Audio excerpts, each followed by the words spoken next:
IPL 2025 போட்டித் தொடரின் மூலமாக பிசிசிஐக்கு 20,000 கோடி ரூபாய்க்கும் அதிகமான வருமானம் கிடைத்திருப்பதாக தகவல்கள் தெரிவிக்கின்றன. பிசிசிஐயின் பெரும்பான்மையான வருமானம் ஒளிபரப்பு கட்டணத்தில்தான் உள்ளது.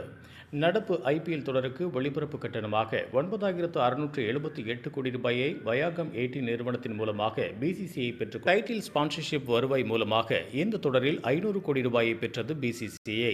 5 ஆண்டுகளுக்கு டைட்டில் ஸ்பான்சர்ஷிப் 2,500 கோடி ரூபாயை டாடா நிறுவனம் பிசிசிஐக்கு 5 ஆண்டுகளுக்கு வழங்குகின்றது. My eleven circle, angel one, RuPay, strategic time out partner, CEAT tyre, official umpire partner, wonder cement, orange purple cap partner, Aramco உள்ளிட்ட முக்கிய ஸ்பான்சர்ஷிப் மூலமாகவும் பிசிசிஐக்கு வருமானம் கிடைக்கின்றது. 2023ஆம் ஆண்டு பிசிசிஐக்கு சுமார் 16,493 கோடி ரூபாய் கிடைத்ததாக கூறப்படுகின்றது. கடந்த சீசனில் பிசிசிஐ 20,686 கோடி ரூபாய் வரை பெற்றதாக தகவல்கள் வெளிவந்துள்ளன.